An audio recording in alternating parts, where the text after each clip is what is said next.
Guys, magandang araw po. Ngayon po ay gagawa ko ng vacuum pump in my own little way. Okay, yan na po. Kinakabit ko na po yung service port. Yung service port inilagay ko po sa hose. Okay, yung pong clamp ay aking niluwagan dahil masikip. Ayan po, medyo lumuwag na at naipasok ko na po yung service port sa hose. So ngayon po ay pagkatapos yan ay aking hahapitin ng screw or ng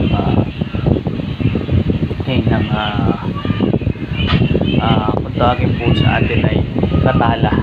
Okay, kailangan po sigipan para po hindi sumingaw ang hangin ng air compressor ng fridge. Okay, ito po ay dapat masikip na masikip para po walang hangin na lumabas. Okay, ito pong ginagawa kong ito ay kapit ko sa sa suction. Okay, at yung isa po naman ay sa discharge. Yan. So yan po mga kaibigan. So kapag po masikip na ay kakapit naman po natin ito doon sa discharge line or sa suction line ng fridge compressor na ito. Yan po mga kaibigan. Tapos ko na pong hapitin at yung kabila naman po. Okay, niluwagan ko po dahil medyo masikip. Yan po yung nakikita nyo. Habang iniluluwagan ko ay tinignan ko po muna yung pagpapasukan nito, yung suction and discharge line ng fridge compressor nito.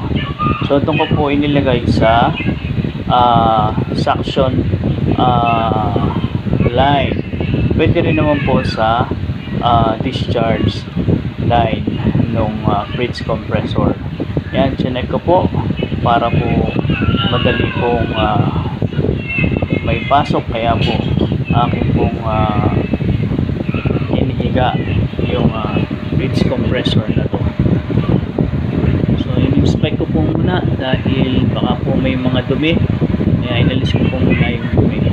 So yan po, dyan ko po inilagay at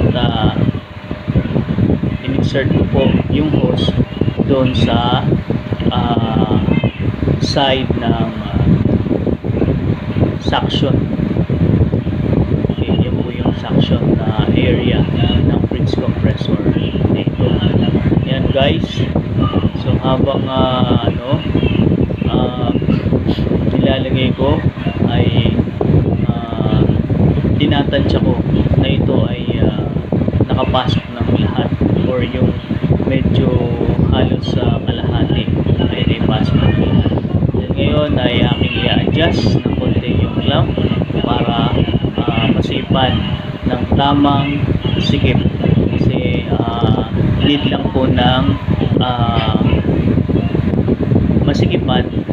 At kung sa tansya po ninyo na okay na po yung hapit at hindi po lalabas yung hangin, ay pwede na po ito.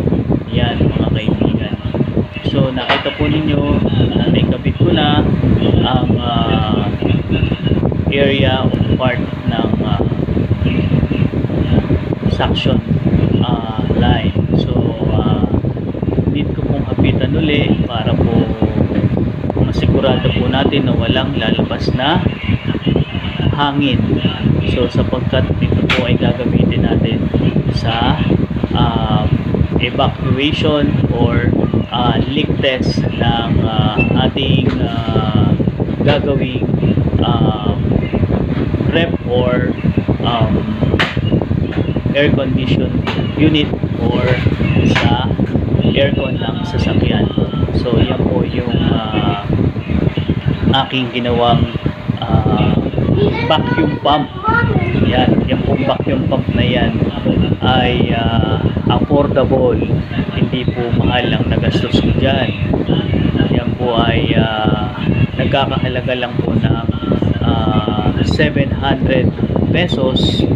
Then yung hose 30 pesos, and then yung clamp 15 pesos each, and then yung service port ay nagkakahalaga lang po ng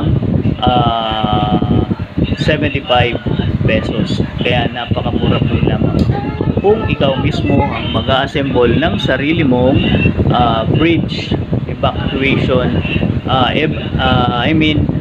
vacuum pump. Yan, so yan po, okay na po mga kaibigan.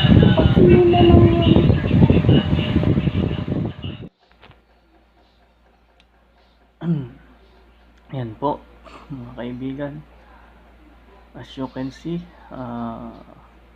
nahapitan ko po at sigurado pong wala nang lalabas na hangin dito sa fridge compressor na to. Yan.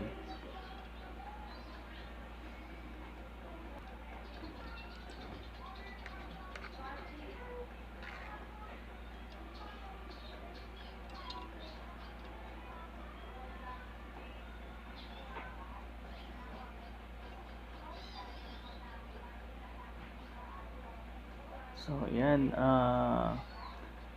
Hinati ko po yung hose sa gitna para po magkaroon ng kabila yung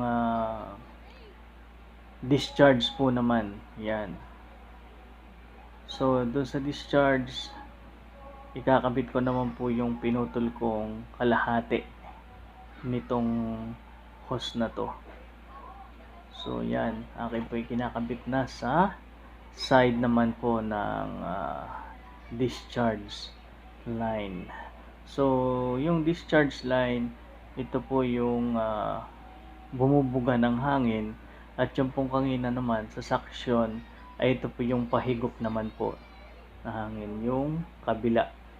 Ito po yung may service port, ito po yung part na discharge. Diyan po lumalabas naman po yung hangin sa side na ito ng fridge compressor. Yan. So naikabit ko na po, at kailangan naman po ng hapitan. Kailangan pong hapitin o hapitan para po hindi sumingaw yung hangin na manggagaling sa loob ng fridge compressor na ito. Yan guys. So as you can see, so need talaga na hapitang mabuti.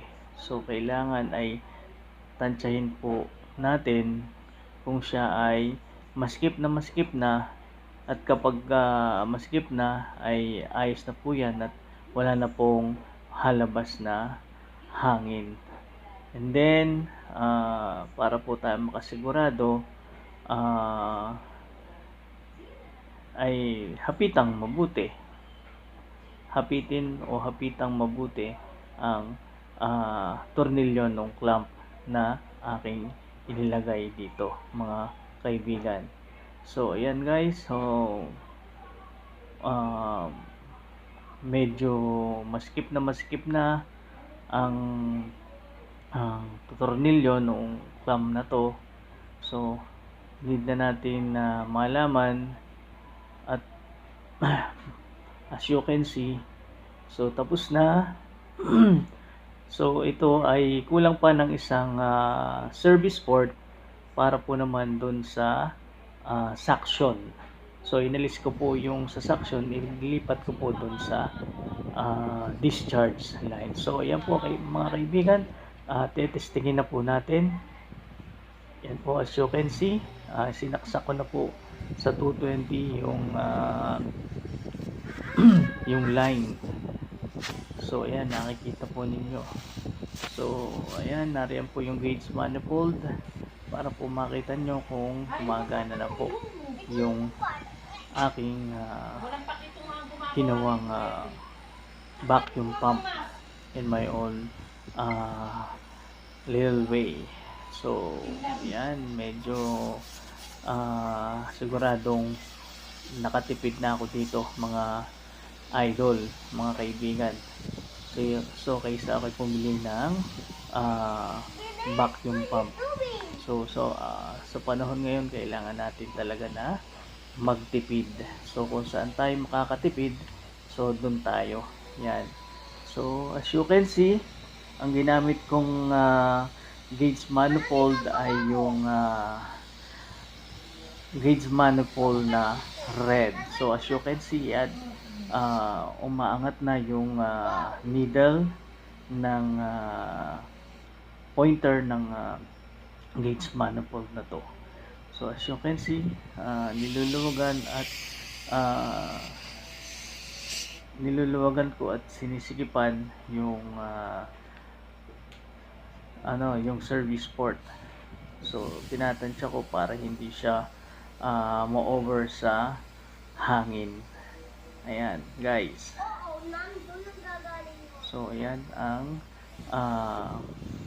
vacuum pump na aking ginawa.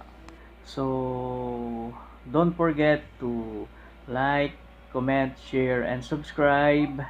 And thank you for watching.